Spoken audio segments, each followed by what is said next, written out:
الله دې زموږ بچي نیک عمله لوی کړي. د هغې نه بعد دا یو رور سوال کړی دی چې زمونږ یو خپل دی هغه تقریبا یو نیمه میاشت بیمار و او بیا مړ شو.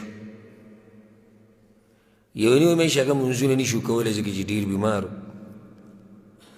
نو اوس دا منځونه موږ د ده د طرف نه کولی شو او که نه، او یا کفاره ورکو که نه؟ الجواب، مونځ ګوره د اسلام په ارکانو کې یو لوی رکن دی وروسته د شهادتینو نه، او په یو حال کې هم نه ساقطېږي چې څو پورې عقل د انسان سره وي. چې څوک یې په ولاړه کولی شي په ولاړه به یې کوي، چې په ولاړه نه شي کولی نو په ناسته به یې کوي، چې په ناسته یې نه شي کولی په ملاسته، او چې په دغه یې نه شي کولی اشاره به کوي. حدیث کې څه راځي؟ مشهور حدیث دی د امام بخاري راوړی. پیغمبر صلی الله علیه وسلم عمران بن حسین ته وایي بیمار و، ویصلي قائما فإن لم تستطع فقاعدا فإن لم تستطع فعلى جنب.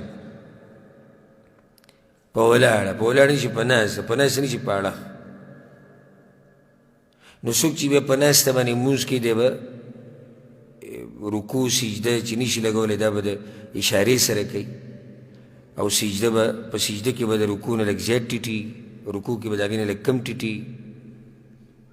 که چېرته د دې طاقت پکې هم نه وي، بلکل د ړقېدو طاقت یې نه وي، یو سړی دی هېڅ طاقت یې نشته، نه سر خوځولی شي نه بدن خوځولی شي، مونځ دې ساقط شو؟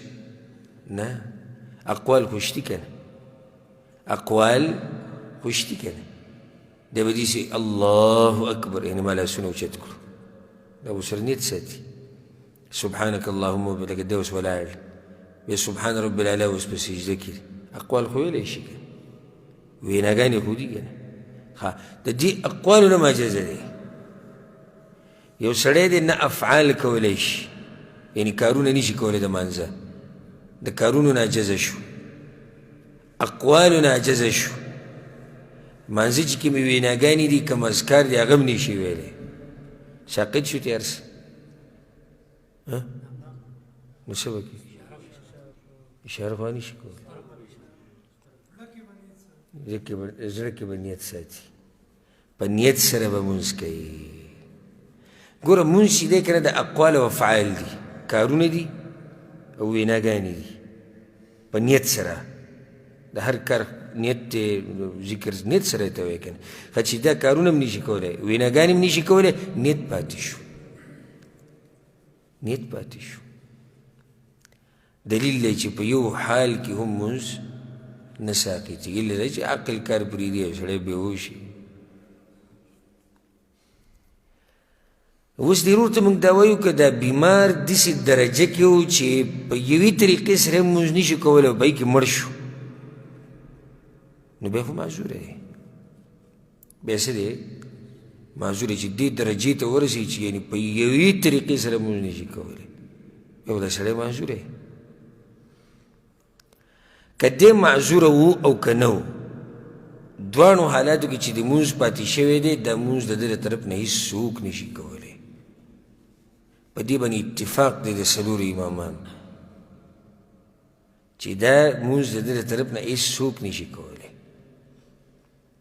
کفاره نو په دې باندې هېڅ دلیل نشته قرآن او حدیث نه، الا دا اوس یو سړی د مذهب دپاره هیله اسقاط جوړې او بیا د هغې دپاره هم هیلې جوړې خبره تاوی را تاوی. نو په شریعت کې د مانځه چا چې مونځ پرېښودی د دې څه کفاره نشته. ښه نو څه به کوو؟ دعاګانې وله وغواړه، دعاګانې وله وغواړه، د هغه د طرف نه څه صدقه که.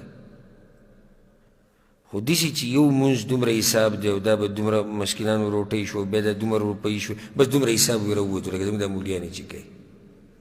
نه هغو تجارت هم جوړ کړی، ځکه که دغه بند کې بیا خو د خېټې ته هم څه نه میلاوي. حاصل د جواب دا شو که دا سړی معذور او که غیر معذور نو څه مونځ د ده طرف نه بس کفاره هم نشي ورکولی، دواړه نشتي. که څه به کې دعاګانې وله غواړه، او صدقه د هغه د طرف نه ورکه داسې کیدی شي والله اعلم